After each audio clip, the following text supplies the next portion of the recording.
Annyeonghaseyo, 여러분. This is Anthony Jarsaniba, vlogger South Korea.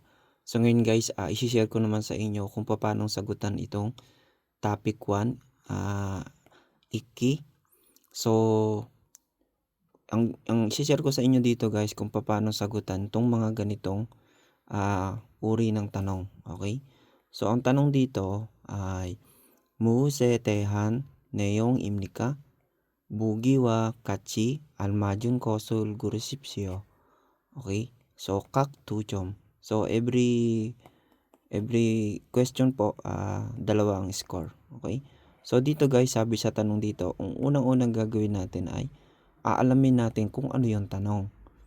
Para alam natin kung ano yung isasagot natin sa tanong. Okay? Ang sabi dito, 같이 알맞은 것을. So, yung pinakatamang sagot na related sa tanong. Okay? Sa pag nakita natin ito, sample na tanong na to, yung bugi na to. 오늘은 월요일입니다. Okay? Sabi dito, 오늘은 월요일입니다. 내일은 화요일입니다. 화요일입니다. Okay? So, ang sagot ay 공부. Tapos number 2 is yung 얼굴, number 3 is yung yuil, and 계절. Okay? So ito yung sample tanong. Ang tamang sagot is yung number 3. So bakit number 3? Kasi ang pinag-uusapan dito sa statement or sa sinasabi dito ay about sa araw, 월요일, day. And then yung 화요일 ay Tuesday. 월요일 is Monday, 화요일 is Tuesday. So, yuil is day. So, itong number 3 ang sagot. Okay? So, yun yung mas pinaka-related talaga sa kanya. Itong gongbu, hindi siya, wala din siya. Olgul, pace, and then gyejol, season. Hindi po siya ganun. Okay? So, ito yung sample natin. Okay? Related dun sa statement and then sa sagot. Ito na yung 31. Sagwaga isumnida. Subagun opsumnida. Okay? Ano yung sabi dito? Sagwa, apple. Subak ay watermelon. Okay? So, alamin natin yung sagot. Sigan, oras. Hindi rin siya. Gwail, makikita natin ito, prutas. So, dito siya related. So, yun yung tamang sagot. Okay? Number 32 ay 저는 8살입니다. 언니는 17살입니다.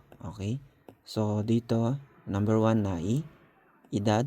Number 2, nalja. So, hindi siya related. Number 3, irom, name. So, medyo malapit siya. Number 4, nara, country. So, pinakasagot dito guys ay nai, edad. Okay? So, sabi dito, 저는 8살입니다. Okay?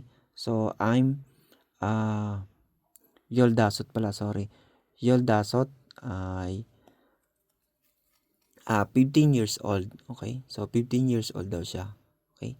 So, dito yung ate niya naman daw ay Yol Ilgup, 17 years old. So, nai. Okay? Number 33, 수미씨는 회사원입니다. 컴퓨터 회사에 다닙니다. Okay? Number 1, Jimmy, hobbies, hindi, medyo malapit, pero hindi. Number 2, Jacob, trabaho. Ito na yung sagot, Jacob, trabaho. Yaksok, promise or appointment, hindi po siya. Shopping, nagsha-shopping, hindi po siya.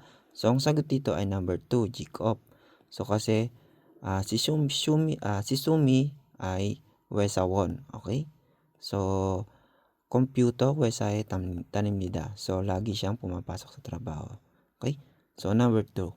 So, ayan guys, ang ating mga sample na tanong. Ito, alam ko meron na to sa EPS exam. Okay? So, I hope makatulong ito sa inyo guys. So, sa mga gustong kumuha ng copy na to, mag-message lang po kayo. Hanggang dyan lang guys. Maraming salamat and I hope makatulong ito sa inyo. So, hanggang dyan lang. Thank you and God bless.